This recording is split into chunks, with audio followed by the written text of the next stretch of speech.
Le 15 mars 1961, deux jeunes hommes de 17 ans quittent leur travail au port de Marseille, comme tous les jours.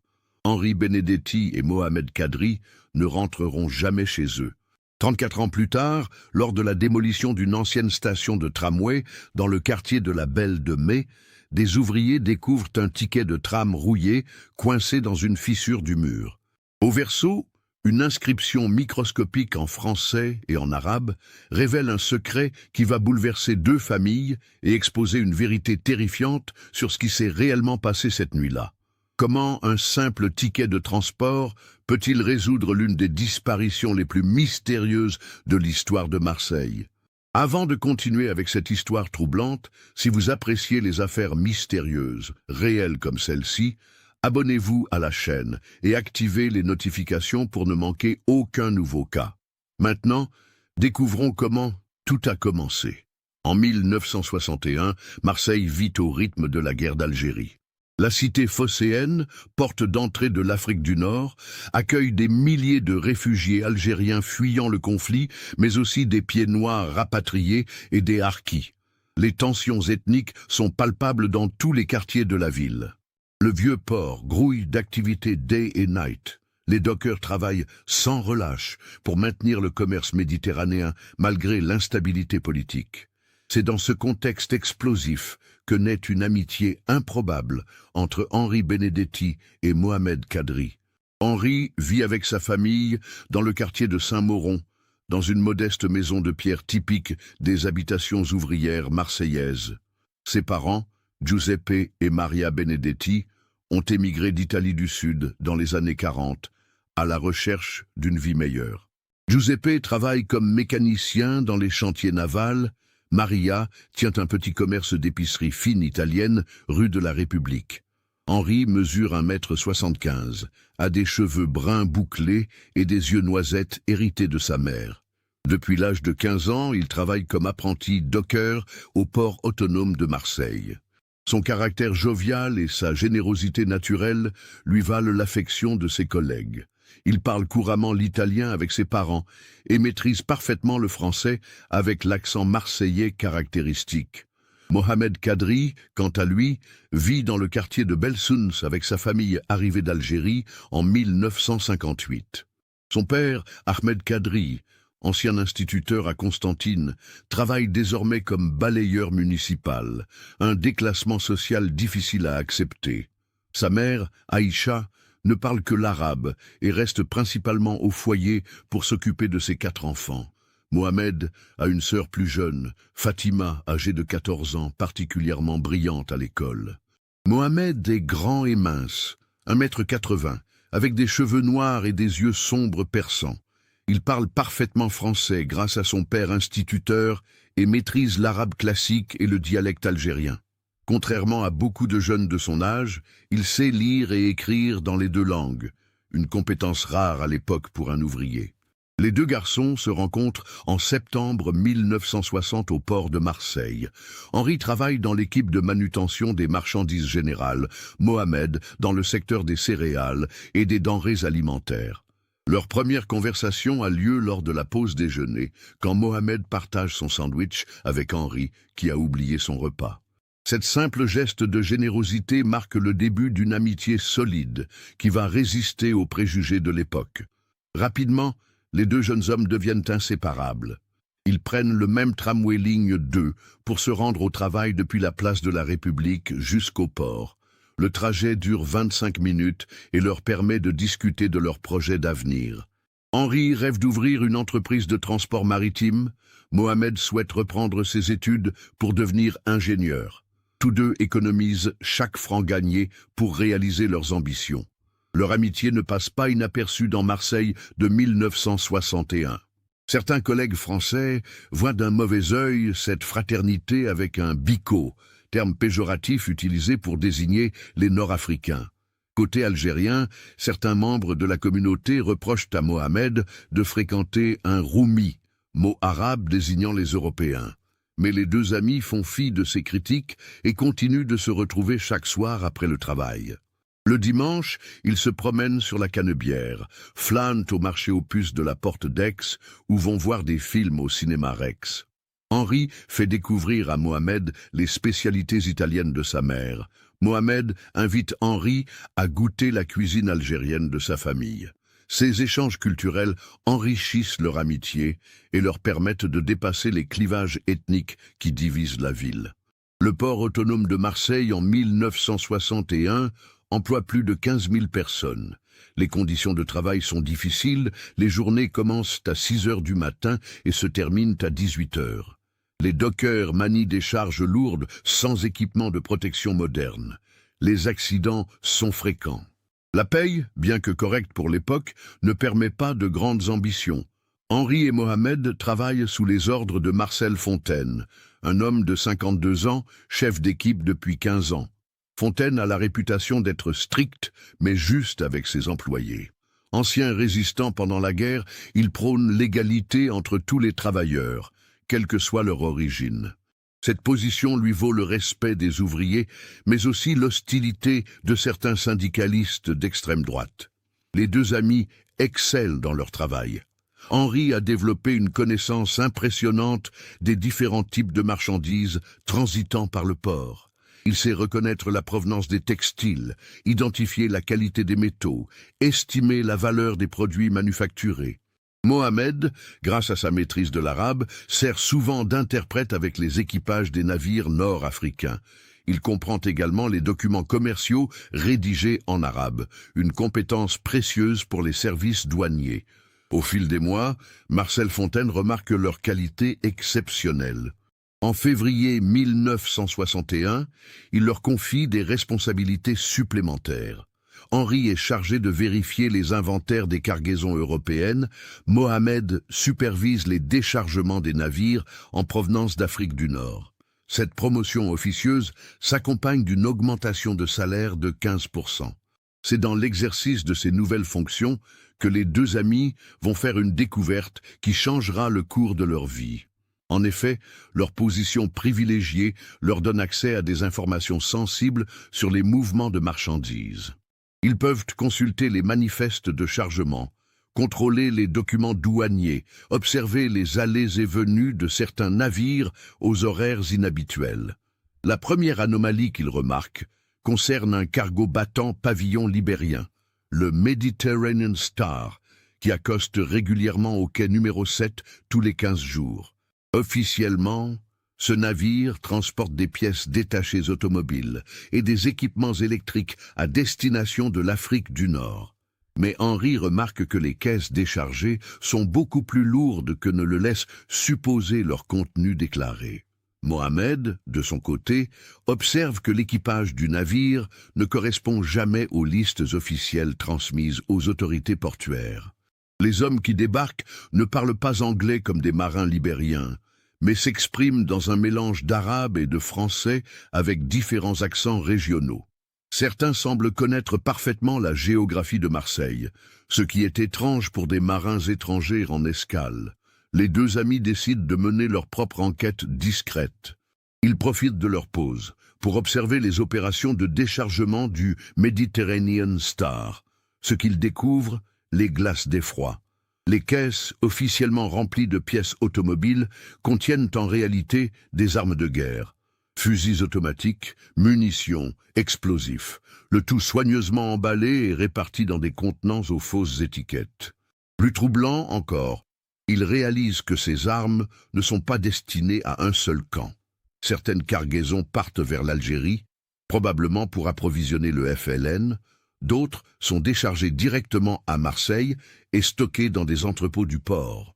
Henri et Mohamed comprennent qu'ils viennent de mettre au jour un trafic d'armes qui alimente les deux camps du conflit algérien. Le 8 mars 1961, Henri et Mohamed décident de pousser plus loin leur investigation. Ils profitent d'une nuit où ils sont de garde pour fouiller l'entrepôt numéro 12, où sont stockées les caisses déchargées du Mediterranean Star. Ce qu'ils y trouvent dépasse leurs pires craintes. L'entrepôt contient un véritable arsenal. Des centaines de fusils MAS 36 français côtoient des armes automatiques de fabrication tchécoslovaque. Des caisses de grenades défensives voisinent avec des mines antipersonnelles. Mohamed reconnaît même des armes qu'il a vues entre les mains des parachutistes français lors des ratissages dans son ancien quartier de Constantine. Mais le plus choquant reste à découvrir. Dans un coin de l'entrepôt, Henri trouve des documents qui révèlent l'ampleur du trafic. Il s'agit de bons de commande rédigés en français et en arabe, signés par des organisations qu'ils reconnaissent. D'un côté, le FLN algérien, de l'autre, l'OAS, l'organisation de l'armée secrète qui regroupe les partisans de l'Algérie française. Mohamed traduit les documents arabes. Les commandes du FLN portent sur des armes légères et des explosifs destinés aux opérations de guérilla urbaine. Les bons de l'OAS concernent des armes plus lourdes et des équipements de communication militaire. Tous ces documents portent le même en tête. Compagnie méditerranéenne d'import-export, une société domiciliée à Marseille.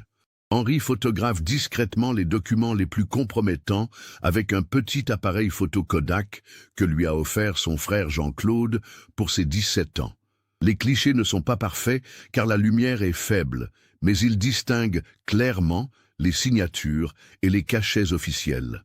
Mohamed recopie à la main les informations les plus importantes dans un petit carnet qu'il garde toujours sur lui. En fouillant davantage, il découvre que le trafic ne se limite pas aux armes. Certaines caisses contiennent des uniformes militaires français, d'autres des équipements radio de l'armée. Il devient évident qu'une partie de l'équipement transite directement depuis les stocks militaires français vers les deux camps adverses. Cette découverte les terrifie autant qu'elle les révolte. Henri pense aux soldats français qui meurent en Algérie, parfois tués par des armes issues de leurs propres arsenaux. Mohamed songe aux civils algériens pris entre deux feux, victimes d'une guerre alimentée par des trafiquants sans scrupules. Tous deux réalisent qu'ils détiennent des preuves d'un scandale d'État qui pourrait ébranler les plus hautes sphères du pouvoir. En sortant de l'entrepôt, ils croisent Marcel Fontaine qui effectue sa ronde nocturne. Leur chef d'équipe semble surpris de les voir là, mais ne pose pas de questions. Il se contente de leur rappeler qu'ils doivent terminer leur garde et rentrer chez eux avant l'aube. Henri et Mohamed acquiescent et partent rapidement, sans remarquer l'expression inquiète qui traverse le visage de Fontaine. Le lendemain matin, les deux amis se retrouvent comme d'habitude à l'arrêt de tramway de la place de la République. Ils ont peu dormi, hantés par leur découverte. Mohamed a passé la nuit à réfléchir aux implications de ce qu'ils ont vu. Henri a caché les photographies dans sa chambre, derrière un cadre contenant une photo de famille. Pendant le trajet vers le port, ils discutent de la marche à suivre. Mohamed propose de contacter un journaliste du Provençal, le quotidien local. Henri préfère s'adresser directement à la police, mais ils se heurtent au même problème. Comment prouver leurs accusations sans révéler qu'ils ont fouillé illégalement l'entrepôt? La journée de travail se déroule normalement, mais ils remarquent que Marcel Fontaine les observe plus attentivement que d'habitude. Plusieurs fois, il vient vérifier leur travail sans raison apparente. Vers 16 heures, il les convoque dans son bureau pour un entretien qui les met mal à l'aise. Fontaine leur explique qu'il a remarqué leur comportement étrange ces derniers jours. Il leur demande s'ils ont des problèmes personnels ou professionnels. Henri et Mohamed nient, mais leur nervosité est palpable. Fontaine les observe longuement avant de les laisser repartir en leur recommandant de rester concentrés sur leur travail et d'éviter de s'intéresser à des affaires qui ne les concernent pas. Cette mise en garde confirme leurs soupçons. Marcel Fontaine sait quelque chose. Peut-être est-il complice du trafic, peut-être cherche-t-il, au contraire, à les protéger. Dans le doute, Henri et Mohamed décident d'accélérer leur démarche. Ils conviennent de se retrouver le soir même pour rédiger une lettre anonyme à destination de la préfecture de police. Le 13 mars 1961, Henri et Mohamed mettent leur plan à exécution. Après le travail, ils se rendent chez Henri dans le quartier de Saint-Mauron. La famille Benedetti dîne dans la cuisine, ils peuvent s'isoler dans la chambre du jeune homme sans être dérangés. Mohamed rédige la lettre en français, sa calligraphie est plus soignée que celle d'Henri. Ils décrivent précisément ce qu'ils ont vu dans l'entrepôt numéro 12, citent les dates de passage du Mediterranean Star, mentionnent la compagnie méditerranéenne d'import-export.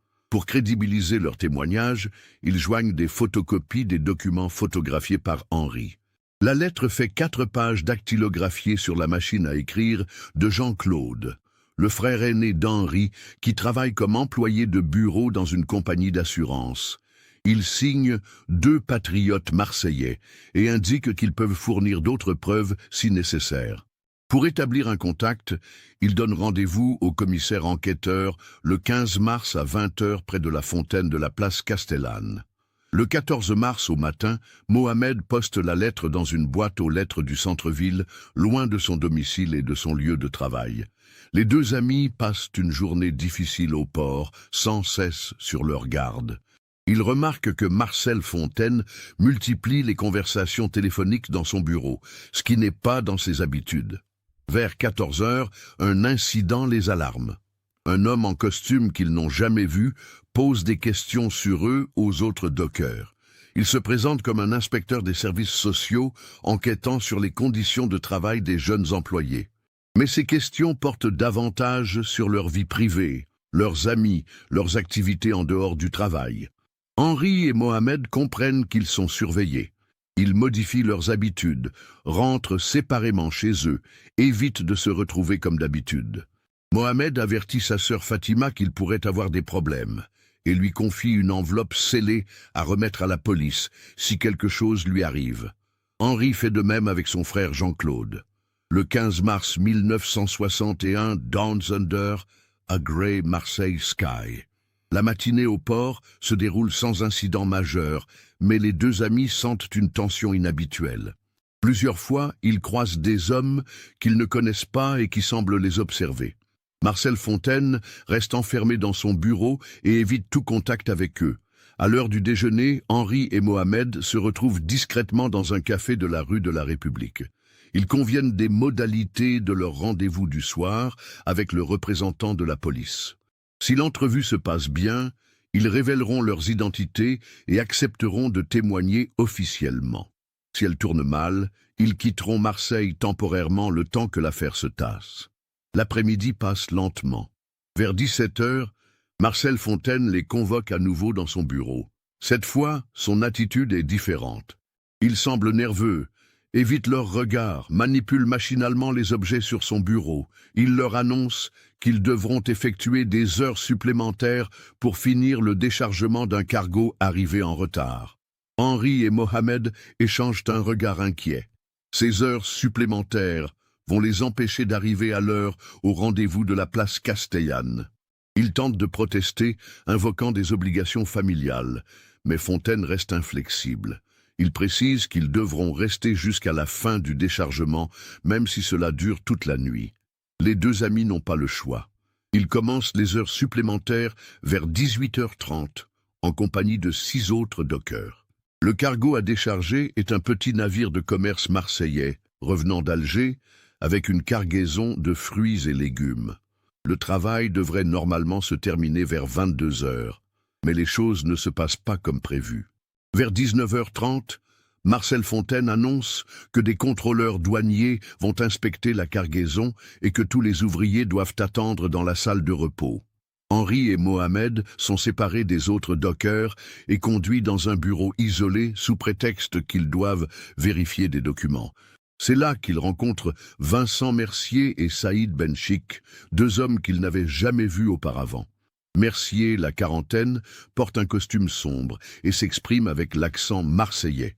Benchik, plus jeune, a l'apparence d'un maghrébin bien habillé et parle français sans accent. Tous 2 se présentent comme des enquêteurs privés chargés d'une mission délicate. Mercier explique qu'ils ont eu connaissance de leurs activités nocturnes dans l'entrepôt numéro 12. Il précise qu'ils travaillent pour des intérêts supérieurs et que la sécurité nationale est en jeu. Benchik ajoute en arabe, s'adressant à Mohamed, que certaines organisations patriotiques algériennes apprécieraient peu qu'on interfère avec leurs approvisionnements. Les 2 amis nient d'abord toute implication, mais Mercier sort de sa mallette les photographies prises par Henri dans l'entrepôt. Il est évident qu'ils ont été filmés à leur insu lors de leur exploration nocturne. Les preuves sont accablantes, la négation devient impossible. Benchik propose alors un arrangement. En échange de leur silence définitif sur ce qu'ils ont vu, ils recevront chacun une somme de 50 000 francs, de quoi réaliser leur projet d'avenir. Henri pourra créer son entreprise de transport, Mohamed pourra financer ses études d'ingénieur. Il suffit qu'ils oublient leur découverte et qu'ils détruisent tous les documents en leur possession. Mohamed refuse catégoriquement.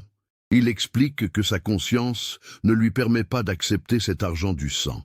Henri l'appuie, affirmant qu'il préfère vivre pauvre mais honnête plutôt que riche et complice d'un trafic qui tue des innocents des deux côtés.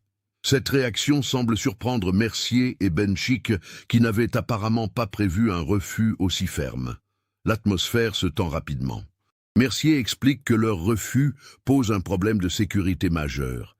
Il mentionne les sommes colossales en jeu, les personnalités politiques impliquées, les accords secrets entre la France et certains groupes algériens. Benchik précise que d'autres personnes avant eux ont fait le mauvais choix et que cela ne s'est pas bien terminé pour elles. Henri demande s'il les menace. Mercier répond qu'il s'agit simplement d'une mise en garde amicale. Il leur laisse 1 heure pour réfléchir et quitte le bureau avec Benchik, non sans avoir posté 2 hommes devant la porte. Henri et Mohamed se retrouvent prisonniers dans les locaux du port où ils travaillent depuis plus d'1 an. Seuls dans le bureau, Henri et Mohamed discutent de leurs options. La fenêtre donne sur le quai, mais ils sont au 1er étage, et une chute serait dangereuse. La porte est gardée par 2 hommes armés, qu'ils ont aperçus discrètement. Ils réalisent que leur situation est désespérée. Mohamed sort de sa poche le petit carnet, où il a recopié les informations de l'entrepôt. Il arrache une page et commence à rédiger un message en français et en arabe, expliquant ce qu'ils ont découvert et ce qui leur arrive. Henri trouve dans le bureau un ticket de tramway de la ligne 2 qu'il avait gardé dans sa poche ce matin-là. Le verso est vierge, parfait pour le message de Mohamed. L'écriture est minuscule pour faire tenir le maximum d'informations sur le petit espace disponible. Mohamed utilise un crayon de papier et presse fort pour que les mots restent lisibles. Il mentionne les noms de Mercier et Benchik, décrit le trafic d'armes, cite la compagnie méditerranéenne d'import-export. En arabe, il ajoute une prière pour que la vérité soit un jour découverte. Henri glisse le ticket dans la doublure de sa veste, espérant que cette précaution pourra un jour permettre d'élucider leur disparition. Ils conviennent de rester solidaires, quoi qu'il arrive. Si on leur propose une nouvelle fois de partir en échange de leur silence, ils accepteront pour sauver leur vie, quitte à témoigner plus tard en lieu sûr.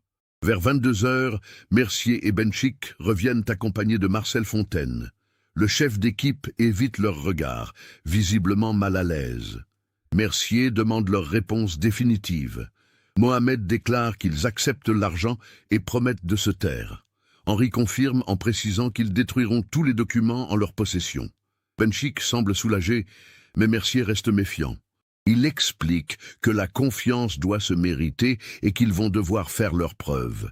Il leur propose de les accompagner immédiatement pour récupérer et détruire les documents cachés chez Henri.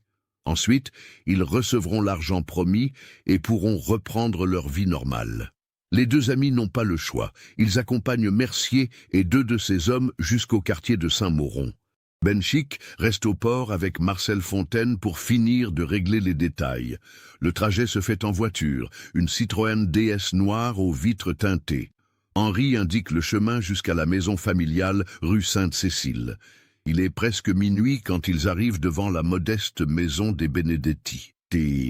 Henri demande à monter seul dans sa chambre pour ne pas réveiller sa famille, mais Mercier refuse. L'un de ses hommes l'accompagne, while l'autre reste avec Mercier près de la voiture. La famille Benedetti dort. Rien ne trouble le silence nocturne du quartier ouvrier. Henri récupère les photographies cachées derrière le cadre familial. Il remet également à Mercier les négatifs qu'il avait cachés dans un livre. L'homme de main vérifie minutieusement la chambre pour s'assurer qu'aucun document n'a été oublié. Ils redescendent discrètement et repartent vers le port. Le retour se fait par un itinéraire différent, plus long, qui passe par les quartiers nord de Marseille. Mohamed trouve cela étrange, mais n'ose pas poser de questions. La tension dans la voiture est palpable. Mercier reste silencieux, ses hommes semblent nerveux. Henri et Mohamed échangent des regards inquiets. Arrivés au port, ils ne se dirigent pas vers les bureaux administratifs, mais vers les entrepôts les plus isolés, près des bassins de Radoub. Benchik les attend avec 3 autres hommes. L'endroit est désert, éclairé seulement par quelques lampadaires dispersés. Mohamed demande où est passé Marcel Fontaine. Benchik répond qu'il a été dispensé pour la suite des opérations. Mercier explique alors que la phase de vérification n'est pas terminée. Il faut maintenant détruire les documents originaux trouvés dans l'entrepôt pour que plus aucune preuve ne subsiste. Henri et Mohamed doivent les accompagner pour identifier précisément les papiers compromettants. Cette exigence les alarme, car ils n'ont jamais dit avoir pris des documents originaux. Benchik ajoute qu'ils vont également modifier la disposition des caisses d'armes pour rendre toute future découverte impossible. Le trafic va continuer, mais de manière plus discrète. Il précise cyniquement que cette réorganisation est rendue nécessaire par leur curiosité malheureuse des dernières semaines. Les 2 amis comprennent qu'ils ne sortiront pas vivants de cette nuit. Les prétextes se multiplient, les exigences s'accumulent, les hommes de Mercier et Benchik deviennent de plus en plus menaçants. Il devient évident que leurs témoignages représentent un danger permanent pour l'organisation criminelle, quels que soient leurs engagements. Vers 1h du matin, le groupe se dirige vers l'entrepôt numéro 12. Henri et Mohamed marchent encadrés par les 6 hommes armés. Le silence nocturne du port n'est troublé que par le clapotis des vagues contre les quais et le bruit lointain des sirènes de navires au large. Arrivé devant l'entrepôt, Mercier sort un trousseau de clés et ouvre la porte métallique. L'intérieur est plongé dans l'obscurité. Seules les lampes de poche des hommes percent les ténèbres. L'arsenal est toujours là, soigneusement rangé et répertorié. Henri et Mohamed réalisent l'ampleur définitive du trafic qu'ils ont découvert. Benchik ordonne à Mohamed de traduire à voix haute les documents arabes, while Henri doit expliquer le contenu des papiers français. Cette demande confirme leurs craintes. Il s'agit d'identifier tous les éléments compromettants pour les faire disparaître, y compris les témoins gênants. C'est à ce moment qu'Henri tente un geste désespéré. Profitant d'un instant d'inattention, il pousse violemment l'homme le plus proche et crie à Mohamed de fuir. Son ami réagit immédiatement et se précipite vers la sortie. Dans la confusion, ils parviennent à sortir de l'entrepôt et courent vers les quais principaux en espérant alerter les gardiens de nuit. Mais leur fuite est de courte durée. Les hommes de Mercier les rattrapent près du bassin numéro 3. Mohamed trébuche sur une corde d'amarrage et tombe lourdement sur le quai. Henri revient l'aider au lieu de continuer sa course, geste de fidélité qui scelle leur destin commun. Mercier arrive essoufflé, furieux de cette tentative d'évasion. Il comprend que les 2 jeunes hommes ne céderont jamais et représentent un danger permanent pour l'organisation. Benchik confirme cette analyse en arabe, pensant que Henri ne comprend pas, mais celui-ci saisit suffisamment de mots pour réaliser que leur sort est scellé. Les derniers mots échangés entre Henri et Mohamed sont murmurés en français et en arabe mélangé, langue secrète qu'ils ont développée au fil de leur amitié. Mohamed glisse discrètement le ticket de tramway avec son message dans une fissure du quai, espérant qu'il sera découvert un jour. Henri lui serre la main une dernière fois, murmurant qu'ils ont fait le bon choix. Ce qui se passe ensuite reste dans l'obscurité de cette nuit marseillaise. Les 2 amis disparaissent sans laisser de traces, emportant avec eux le secret du trafic d'armes qui ensanglante l'Algérie et la France. Leurs corps ne seront jamais retrouvés, dissimulés quelque part dans les eaux sombres de la Méditerranée ou dans les fondations bétonnées des nouveaux aménagements portuaires. Le 16 mars 1961 au matin, l'absence d'Henri et Mohamed au travail alerte immédiatement Marcel Fontaine. Le chef d'équipe contacte leur famille, mais personne n'a de nouvelles des 2 jeunes hommes depuis la veille au soir. Giuseppe Benedetti se rend immédiatement au commissariat de police du 2e arrondissement pour signaler la disparition de son fils. Ahmed Kadri fait de même dans l'après-midi, accompagné de sa fille Fatima qui sert d'interprète. L'accueil des forces de l'ordre diffère sensiblement selon l'origine des familles. Les Benedetti bénéficient d'une écoute attentive et d'une prise en compte immédiate de leur inquiétude. Les Kadri doivent patienter plusieurs heures avant d'être reçus, et leurs déclarations sont accueillies avec scepticisme. L'inspecteur Laurent Durand, 42 ans, ancien de la police coloniale en Algérie, est chargé de l'enquête. Homme intègre mais marqué par ses années au Maghreb, il aborde l'affaire avec les préjugés de son époque. Il soupçonne d'abord Mohamed d'avoir entraîné Henri dans une affaire politique liée au FLN ou à d'autres mouvements nationalistes algériens. Les premières investigations se concentrent sur l'hypothèse d'un départ volontaire. Durand interroge les collègues de travail, les amis, les voisins des deux familles. Tous témoignent de l'amitié solide entre Henri et Mohamed, de leur sérieux au travail, de leur désir de réussir dans la vie. Aucun élément n'indique qu'ils aient pu fuguer ou s'engager dans des activités illégales. Marcel Fontaine est interrogé le 18 mars.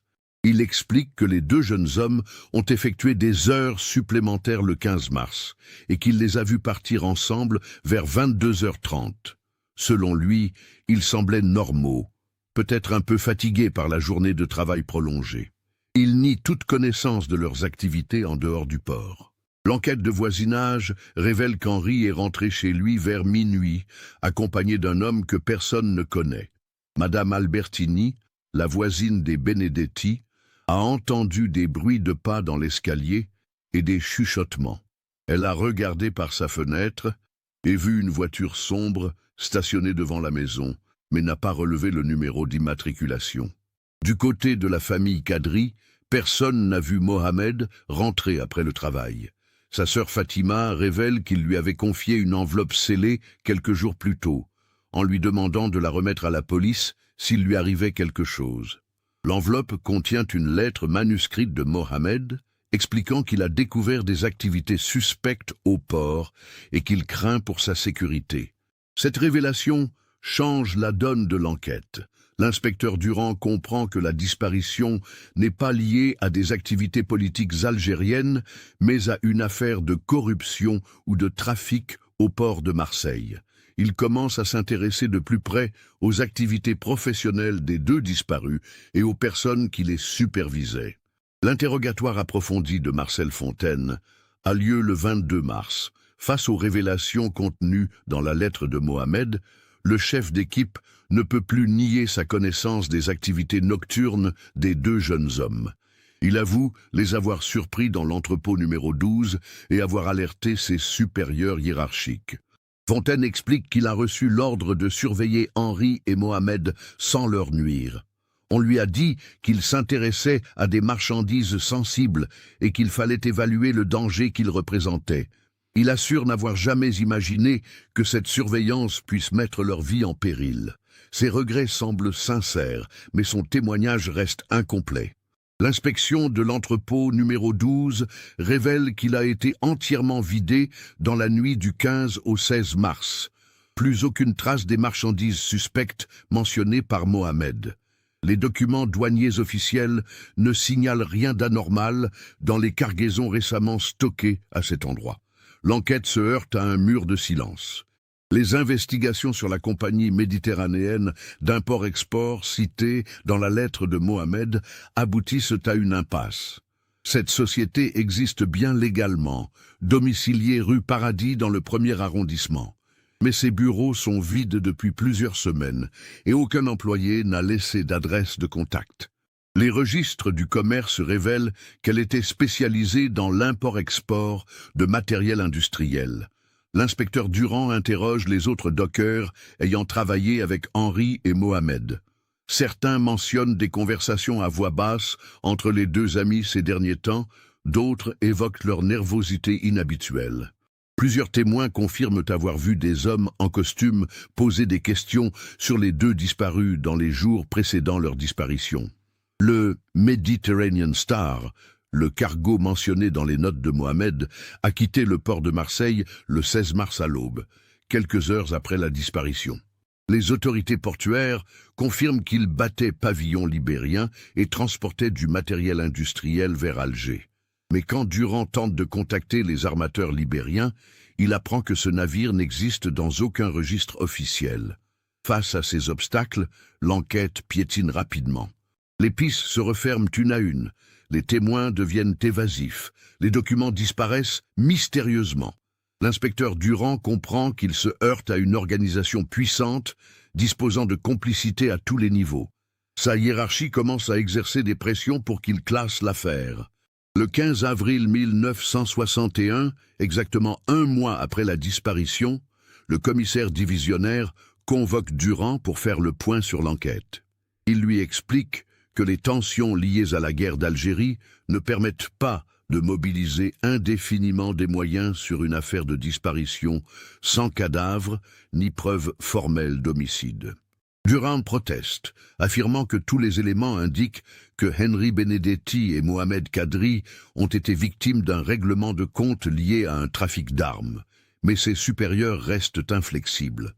L'affaire est officiellement classée sans suite le 30 avril 1961, faute d'éléments nouveaux permettant de poursuivre les investigations. Les familles Benedetti et Kadri ne se résignent jamais à cette conclusion administrative. Giuseppe et Maria continuent pendant des années à espérer le retour de leur fils. Ils conservent sa chambre en l'état, laissent un couvert à table lors des repas de fête, scrutent chaque visage dans les rues de Marseille en espérant reconnaître Henri. Ahmed Kadri vieillit prématurément, rongé par la culpabilité d'avoir emmené sa famille en France. Il se reproche d'avoir exposé son fils au danger d'un pays en guerre civile larvée. Aïcha, sa femme, ne comprend pas pourquoi les autorités françaises n'ont pas retrouvé Mohamed. Elle consulte régulièrement des marabouts qui lui promettent le retour prochain de son enfant. Fatima Kadri, la sœur de Mohamed, devient l'élément moteur de la quête de vérité familiale. Brillante élève, elle obtient son baccalauréat en 1964 et poursuit des études de droit à l'université d'Aix-en-Provence. Elle se spécialise en droit pénal, avec l'objectif avoué de rouvrir un jour l'enquête sur la disparition de son frère. Jean-Claude Benedetti, le frère d'Henri, abandonne ses études pour reprendre l'épicerie familiale when his father Giuseppe develops cardiovascular problems en 1965. Il se marie en 1968 avec Sylvie Moreau, une institutrice rencontrée à l'école de la République. Leur premier fils, né en 1970, reçoit le prénom d'Henri en mémoire de l'oncle disparu. L'inspecteur Laurent Durand demande sa mutation vers les Bouches-du-Rhône rurales en 1963. Il ne supporte plus de croiser les familles des disparus dans les rues de Marseille. Avant son départ, il confie discrètement à Fatima Kadri une copie de son dossier d'enquête en violation du règlement de la police nationale. Ce geste lui coûtera un blâme administratif, mais permettra de préserver la mémoire de l'affaire. Marcel Fontaine quitte le port de Marseille en septembre 1961. Il prétexte des problèmes de santé pour demander sa mise en pré-retraite anticipée.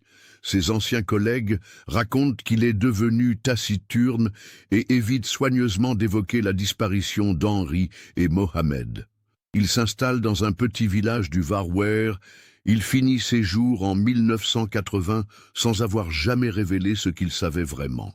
La guerre d'Algérie se termine en 1962 avec les accords d'Évian, mais la disparition des deux amis reste sans écho dans les archives officielles.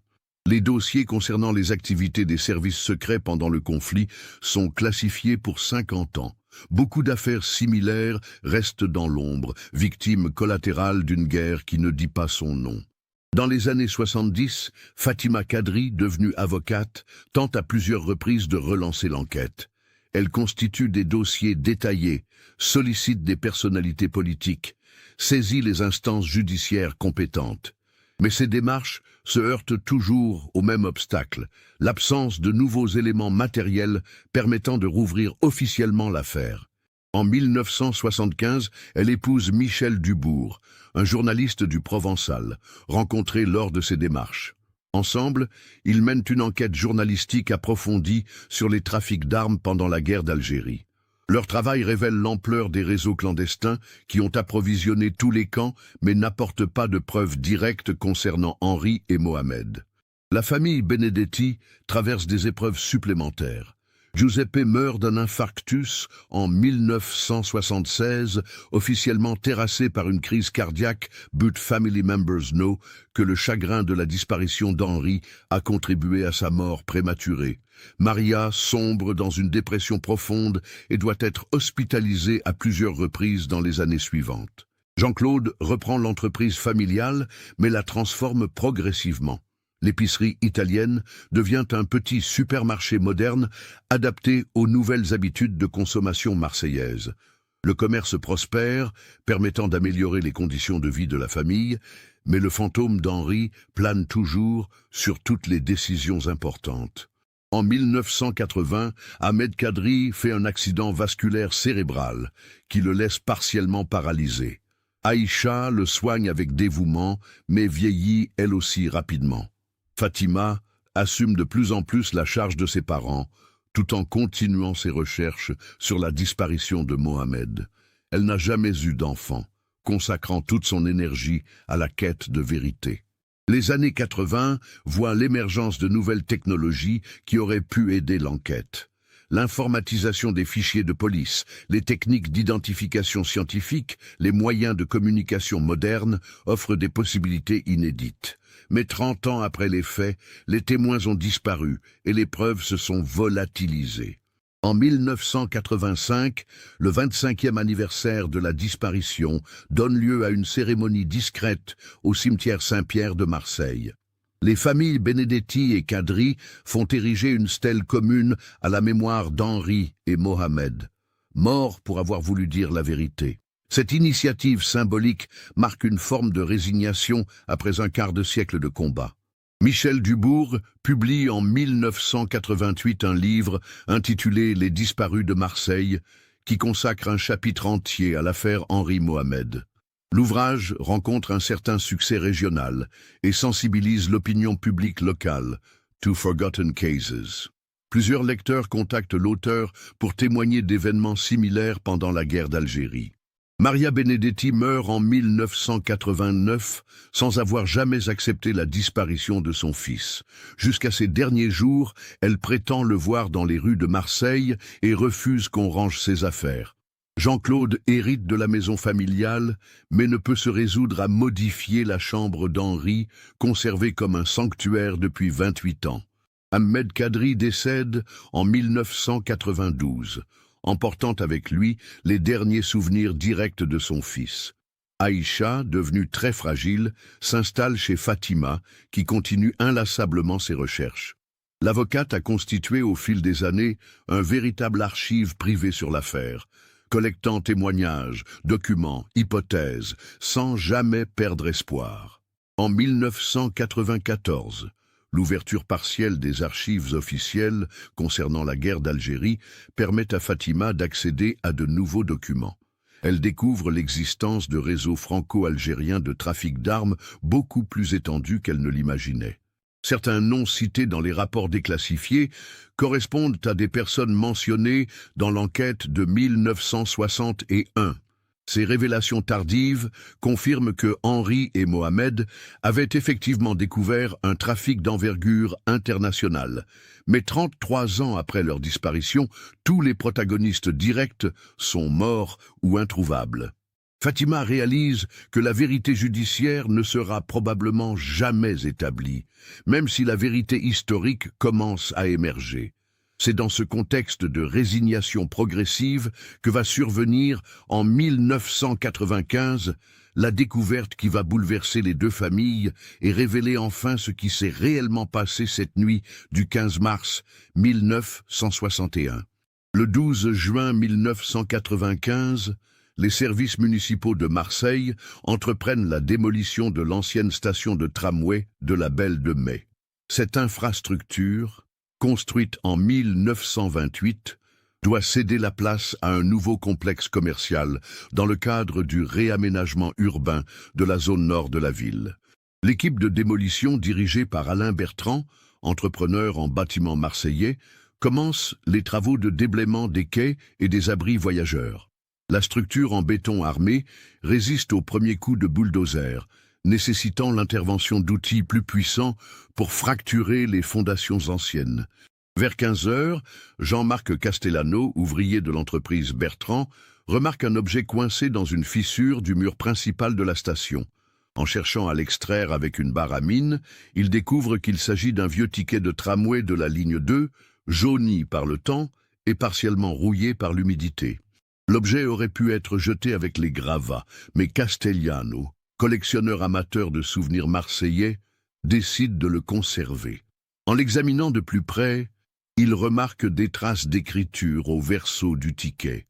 Les caractères sont minuscules et partiellement effacés, mais suffisamment lisibles pour distinguer des mots en français et dans une autre langue qu'il ne reconnaît pas. Intrigué, Castellano montre sa trouvaille à son chef d'équipe qui lui conseille de la porter à la mairie du 2e arrondissement. Le ticket pourrait intéresser les services d'archives municipales qui collectent les témoignages du patrimoine tramway marseillais d'avant-guerre. Le lendemain matin, Castellano se présente à l'accueil de la mairie avec son ticket. L'employé municipal Sylvie Moreau-Benedetti, qui a épousé Jean-Claude Benedetti en 1968, examine l'objet avec attention. Le nom Benedetti, figurant sur le ticket, attire immédiatement son attention, évoquant une douloureuse histoire familiale. Sylvie reconnaît immédiatement l'écriture de son beau-frère disparu Henri, qu'elle a vu sur des lettres et des cartes postales conservées par la famille. Plus troublante encore, le ticket porte la date du 15 mars 1961, jour exact de la disparition d'Henri et Mohamed. Elle comprend qu'elle tient entre ses mains un possible testament de son beau-frère. Sans en informer immédiatement les services municipaux, Sylvie contacte son mari Jean-Claude pour lui faire part de sa découverte. Celui-ci se rend immédiatement à la mairie, accompagné de sa mère Maria, qui, malgré ses 86 ans, conserve une mémoire parfaite concernant son fils disparu. L'examen du ticket confirme leurs intuitions. L'écriture est bien celle d'Henri. Les mots français sont de sa main, mais le texte en caractères arabes reste indéchiffrable pour la famille Benedetti. Jean-Claude prend contact avec Fatima Kadri pour solliciter son aide dans la traduction de cette partie du message. Fatima arrive à la mairie en fin d'après-midi, accompagnée de sa mère Aïcha, maintenant âgée de 89 ans. La vieille femme algérienne reconnaît immédiatement l'écriture arabe de son fils Mohamed, ces caractères minutieux qu'il traçait enfant quand son père lui enseignait les rudiments de la langue coranique.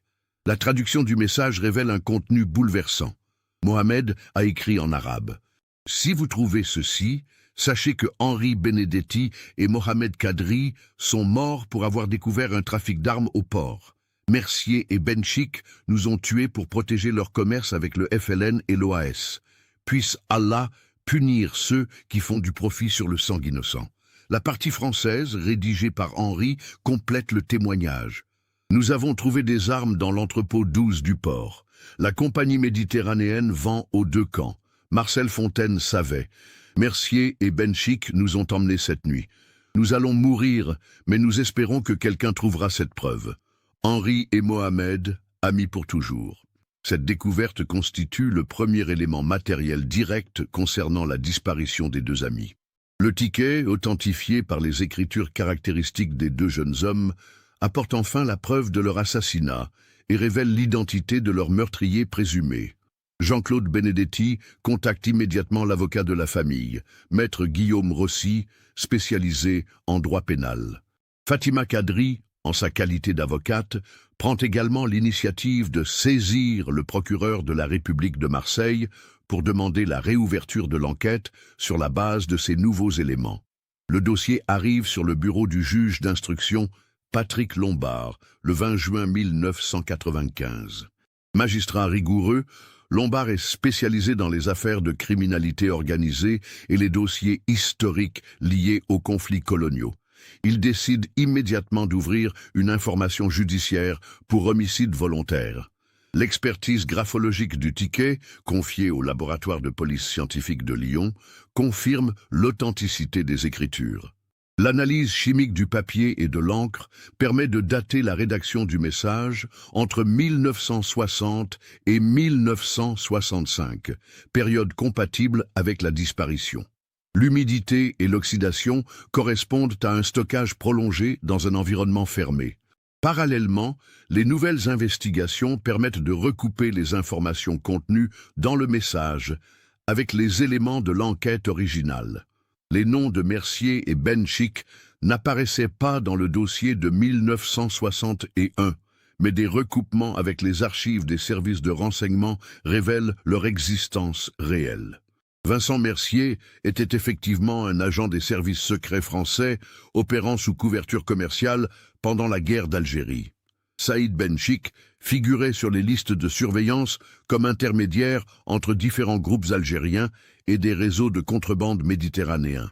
Tous deux sont décédés respectivement en 1978 et 1981. La compagnie méditerranéenne d'import-export, citée dans le message, fait l'objet d'investigations approfondies. Les archives commerciales révèlent qu'elle servait effectivement de façade à des opérations d'import-export d'armement durant la période du conflit algérien. Ces dirigeants officiels étaient des prête-noms masquant les véritables commanditaires. L'enquête révèle également que Marcel Fontaine avait effectivement été contacté par les services secrets pour surveiller les activités de certains dockers soupçonnés de sympathie avec les mouvements nationalistes algériens. Son rôle d'informateur explique sa connaissance des activités nocturnes d'Henri et Mohamed et sa nervosité lors des interrogatoires de 1961. Ces révélations, 34 ans après les faits, apportent enfin des réponses aux familles tout en confirmant l'héroïsme des deux jeunes hommes. Henri Benedetti et Mohamed Kadri sont morts pour avoir refusé de fermer les yeux sur un trafic d'armes qui alimentait la violence des deux côtés du conflit algérien. L'enquête judiciaire de 1995, dirigée par le juge Lombard, révèle progressivement l'ampleur du réseau criminel découvert par Henri et Mohamed en 1961. Les archives déclassifiées des services secrets, confrontées aux témoignages tardifs et aux documents commerciaux retrouvés, permettent de reconstituer le fonctionnement de cette organisation. La compagnie méditerranéenne d'import-export était au centre d'un système complexe impliquant des agents français, des intermédiaires algériens, des armateurs complaisants et des complicités à tous les niveaux de l'administration portuaire. L'objectif n'était pas politique mais purement financier, maximiser les profits en vendant des armes aux deux camps du conflit. Vincent Mercier dirigeait la branche française du réseau. Ancien officier des services secrets, il avait été officiellement licencié en 1959 pour activités incompatibles avec l'éthique militaire. En réalité, il continuait d'opérer sous couverture commerciale en bénéficiant de protection dans les hautes sphères de l'État français. Saïd Benchik coordonnait les livraisons vers l'Algérie. Ancien harki rallié au FLN par opportunisme, il disposait de contacts dans les deux camps et exploitait cyniquement les divisions algériennes pour multiplier les commandes d'armement. Sa parfaite connaissance des réseaux nord-africains en faisait un intermédiaire indispensable. Le Mediterranean Star, le navire observé par Henri et Mohamed, était effectivement un cargo fantôme appartenant à une société écran basée au Libéria. Il effectuait des rotations régulières entre Marseille, Alger, Oran et parfois Gibraltar pour diversifier les sources d'approvisionnement et les destinations finales des armes.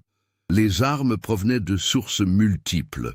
Surplus militaire français détourné des arsenaux officiels, matériel tchécoslovaque acquis par l'intermédiaire de réseaux communistes internationaux, armement de fabrication artisanale produit dans des ateliers clandestins de la région marseillaise. Cette diversité permettait de satisfaire les besoins spécifiques des différents groupes clients. Côté français, les principaux acheteurs étaient les commandos de l'OAS qui préparaient leur résistance armée aux accords d'Évian. Ces groupes d'anciens militaires et de pieds noirs radicalisés disposaient de moyens financiers importants et recherchaient des armes lourdes pour leurs opérations de sabotage en Algérie et en métropole. Côté algérien, les clients incluaient différentes factions du FLN en concurrence pour le contrôle du mouvement nationaliste, mais aussi des groupes tribaux et des bandes criminelles qui profitaient du chaos pour développer leurs propres activités illégales. La guerre civile algérienne était alimentée autant par les livraisons du réseau Mercier-Benchik que par l'aide officielle des pays arabes. Marcel Fontaine occupait une position cruciale dans ce dispositif. En tant que chef d'équipe au port, il contrôlait l'accès aux entrepôts et pouvait modifier les documents de douane pour camoufler la nature réelle des cargaisons. Sa réputation d'ancien résistant lui valait la confiance de ses supérieurs hiérarchiques et écartait les soupçons. Le système fonctionnait grâce à un savant mélange de corruption, de chantage et de complicité idéologique. Certains fonctionnaires français fermaient les yeux sur les livraisons destinées à l'OAS par solidarité avec les pieds noirs. D'autres laissaient passer les armes du FLN contre des pots de vin substantiels ou par sympathie anticolonialiste. Les bénéfices du trafic étaient considérables. Les enquêteurs de 1995 estiment que le réseau a généré entre 1958 et 1962 l'équivalent de 50 millions de francs actuels. Ces sommes étaient réparties entre les organisateurs, blanchies dans des investissements immobiliers et des entreprises légales. La découverte d'Henri et Mohamed représentait une menace existentielle pour cette organisation. Les deux jeunes hommes avaient non seulement identifié les armes et les documents compromettants, mais ils avaient également observé les visages des principaux acteurs et mémorisé leurs méthodes opérationnelles. Leurs témoignages auraient pu démanteler l'ensemble du réseau. La décision de les éliminer fut prise rapidement, probablement dans la soirée du 15 mars 1961, après leur refus d'accepter la corruption. Mercier et Benchik ne pouvaient prendre le risque de voir deux témoins directs révéler leurs activités aux autorités judiciaires ou aux médias. L'enquête de 1995 révèle également pourquoi l'investigation originale avait échoué. Des pressions politiques s'étaient exercées à tous les niveaux pour étouffer l'affaire. Le gouvernement français craignait qu'un scandale de trafic d'armes ne compromette les négociations en cours avec le FLN et ne révèle les pratiques troubles des services secrets pendant le conflit. Plusieurs hauts fonctionnaires marseillais avaient reçu des consignes officieuses pour limiter la portée de l'enquête. L'inspecteur Durand, malgré sa bonne volonté, s'était heurté à des obstacles administratifs insurmontables. Sa demande de mutation en 1963 correspondait à sa frustration face à ces blocages institutionnels. Le juge Lombard découvre également que d'autres disparitions similaires avaient eu lieu pendant la même période sans faire l'objet d'investigations approfondies. Au moins 6 personnes ayant eu connaissance de trafic d'armes dans les ports méditerranéens avaient disparu mystérieusement entre 1959 et 1963. Ces révélations tardives permettent de comprendre pourquoi Henri et Mohamed n'avaient aucune chance de survivre à leur découverte. Ils s'étaient attaqués innocemment à un système criminel disposant de protection politique et de moyens d'élimination physique. Leur courage et leur intégrité les avaient conduits directement à la mort. L'enquête judiciaire de 1995 ne peut aboutir à des condamnations pénales, car tous les responsables directs du meurtre sont décédés. Vincent Mercier est mort d'un cancer en 1978. Saïd Benchik a été assassiné à Alger en 1981, lors des purges qui ont suivi l'indépendance algérienne. Marcel Fontaine, décédé en 1980, avait légué une lettre de confession à son notaire avec instruction de ne l'ouvrir qu'en cas d'enquête judiciaire sur la disparition d'Henri et Mohamed.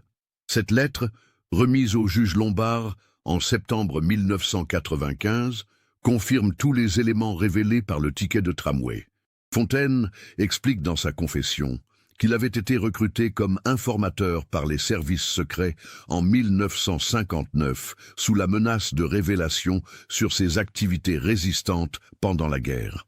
Il devait surveiller les activités politiques des dockers d'origine nord-africaine et signaler tout comportement suspect. Quand Henri et Mohamed avaient découvert le trafic d'armes, Fontaine avait alerté ses supérieurs hiérarchiques en pensant que cela se limiterait à une surveillance renforcée.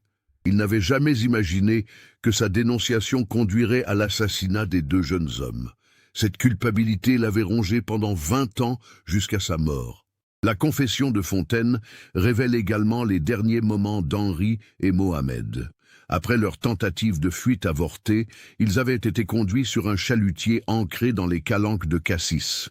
Leur corps avait été lesté et immergé par grande profondeur au large de Marseille. Aucune recherche sous-marine n'avait donc de chance de les retrouver. Le juge Lombard clôt officiellement l'information judiciaire le 15 mars 1996, exactement 35 ans après la disparition. Les deux familles obtiennent enfin la reconnaissance officielle de l'assassinat de leurs enfants et la réhabilitation de leur mémoire. Un non-lieu est prononcé pour cause de décès des responsables. Cette conclusion judiciaire permet aux familles Benedetti et Kadri de faire leur deuil après 35 années d'incertitude. Jean-Claude peut enfin transformer la chambre d'Henri en bureau, Maria ayant disparu sans voir cette résolution. Fatima abandonne ses recherches obsessionnelles et se consacre à perpétuer la mémoire de son frère. Le 25 mai 1996, une cérémonie officielle a lieu au port autonome de Marseille en présence du maire Jean-Claude Gaudin et des représentants de la communauté algérienne. Une plaque commémorative est inaugurée près de l'emplacement de l'ancien entrepôt numéro 12, désormais transformé en terminal de croisière. L'inscription, rédigée en français et en arabe, rend hommage à Henri Benedetti et Mohamed Kadri, ouvriers marseillais morts pour avoir défendu la vérité et refusé que leur amitié soit salie par les intérêts de la guerre. Cette reconnaissance publique efface symboliquement 35 années de silence et d'oubli. L'affaire Henri Mohamed devient un symbole de réconciliation entre les communautés marseillaises. Leur amitié, qui avait résisté aux tensions ethniques de 1961, inspire de nombreuses initiatives de dialogue interculturel dans les quartiers populaires de la ville. En 1997, Fatima Kadri publie un livre intitulé « Le ticket de la vérité » qui raconte l'histoire complète de la disparition et de la découverte. L'ouvrage rencontre un grand succès et sensibilise l'opinion publique aux zones d'ombre de la guerre d'Algérie. Plusieurs adaptations télévisuelles et radiophoniques suivront. Le lycée professionnel de la Belle de Mai, construit à l'emplacement de l'ancienne station de tramway, reçoit en 1998 le nom de lycée Henri Benedetti Mohamed Kadri. Cette dénomination perpétue la mémoire des deux amis et sensibilise les jeunes générations à l'importance de l'amitié au-delà des différences culturelles. Jean-Claude Benedetti et Fatima Kadri maintiennent des relations étroites jusqu'à leur décès respectifs. Ils se retrouvent chaque 15 mars pour fleurir la stèle du cimetière Saint-Pierre et partager leurs souvenirs des deux amis. Cette fidélité familiale prolonge symboliquement l'amitié brisée par la violence. L'enquête historique menée parallèlement à l'investigation judiciaire révèle que le réseau Mercier-Benchik était l'un des nombreux systèmes de trafic d'armes qui ont alimenté les conflits de décolonisation. Des réseaux similaires ont opéré en Indochine, au Cameroun, à Madagascar, toujours avec les mêmes méthodes et la même cynisme. Ces révélations contribuent à une réévaluation historique de la guerre d'Algérie. Les travaux de recherche montrent que de nombreux civils français et algériens ont été victimes de ces trafics d'armes qui prolongeaient artificiellement les conflits pour des raisons économiques. Henri et Mohamed font désormais partie de cette mémoire collective. En 2001, 40 ans après leur disparition, un documentaire télévisé retrace leur histoire et l'enquête qui a permis de révéler la vérité. Le film, diffusé simultanément en France et en Algérie, contribue au rapprochement entre les deux pays, en montrant que Français et Algériens ont été victimes des mêmes manipulations. Aujourd'hui, l'histoire d'Henri Benedetti et Mohamed Kadri continue d'inspirer les Marseillais et au-delà. Leur amitié, née dans les difficultés du travail portuaire et renforcée par les épreuves, représente un idéal de fraternité qui transcende les différences ethniques et religieuses. Le petit ticket de tramway rouillé, conservé aux archives municipales de Marseille, est devenu une relique symbolique. Ce morceau de papier jauni témoigne de la détermination de deux jeunes hommes qui ont préféré mourir plutôt que de se taire face à l'injustice. Leur message posthume a finalement été entendu. Aïcha Kadri s'est éteinte paisiblement en 1998, 3 ans après avoir enfin su ce qui était arrivé à son fils. Ses derniers mots, rapportés par Fatima, étaient une prière de gratitude pour avoir pu connaître la vérité avant de rejoindre Mohamed. Elle emportait avec elle la certitude que son enfant était mort en héros. La maison familiale des Benedetti, rue Sainte-Cécile, dans le quartier de Saint-Mauron, abrite aujourd'hui un centre social qui propose des activités d'échange interculturel. Jean-Claude a légué la propriété à la ville avec cette destination spécifique, estimant que c'était la meilleure façon d'honorer la mémoire de son frère. Le port de Marseille a profondément changé depuis 1961. Les anciens entrepôts ont cédé la place à des terminaux modernes. Les dockers d'autrefois ont été remplacés par des machines sophistiquées. Mais la plaque commémorative rappelle que derrière la modernité se cache parfois une histoire humaine douloureuse.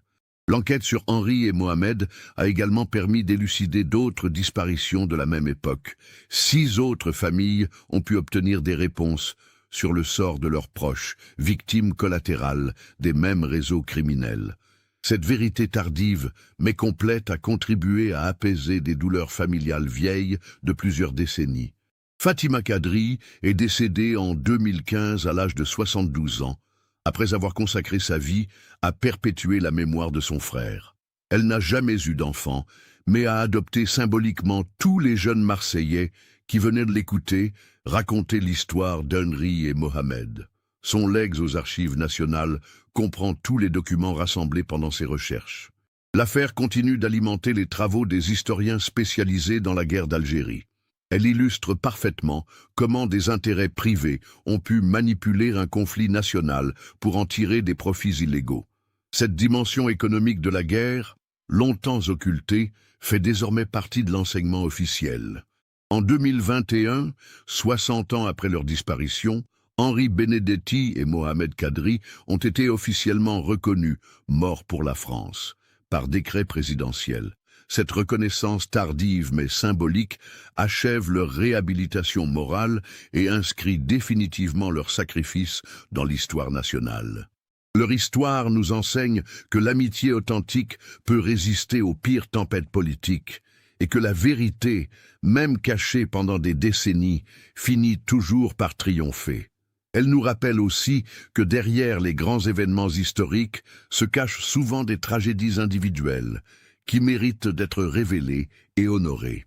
Le ticket de tramway rouillé, vestige d'une époque révolue, continue de témoigner silencieusement de leur courage. Dans ces plis jaunis et ces mots effacés réside toute la dignité de 2 jeunes hommes qui ont choisi l'honneur plutôt que la compromission. Leur message traverse les décennies. Henri et Mohamed, amis pour toujours. Aujourd'hui, quand les visiteurs se promènent sur les quais rénovés du vieux port de Marseille, peu savent que sous leurs pieds repose peut-être le secret de cette amitié sacrifiée. Mais pour ceux qui connaissent l'histoire, chaque tramway qui passe évoque le souvenir de ces 2 garçons de 17 ans qui refusèrent de laisser l'argent sale corrompre leur amitié pure. Cette histoire nous montre comment des individus ordinaires peuvent devenir extraordinaires face à l'adversité. Henri et Mohamed n'étaient que 2 jeunes ouvriers parmi des milliers d'autres, mais leur courage face aux dangers et leur fidélité mutuelle les ont transformés en symboles durables de résistance à l'injustice. Cette histoire nous révèle comment l'amitié véritable peut transcender tous les obstacles et comment la recherche de vérité, même longue et douloureuse, finit toujours par porter ses fruits. Henri Benedetti et Mohamed Kadri nous montrent qu'il vaut mieux mourir debout que vivre à genoux face à la corruption. Qu'est-ce que vous pensez de ce témoignage de courage et d'amitié? Avez-vous perçu les signes qui annonçaient la tragédie tout au long du récit? Partagez vos réflexions dans les commentaires. Si cette enquête approfondie sur un fait divers historique vous a touché, N'oubliez pas de vous abonner à la chaîne et d'activer les notifications. Mettez un like si cette histoire vous a marqué et partagez-la avec quelqu'un qui s'intéresse au mystère de l'histoire. La mémoire d'Henri et Mohamed mérite d'être préservée et transmise aux générations futures.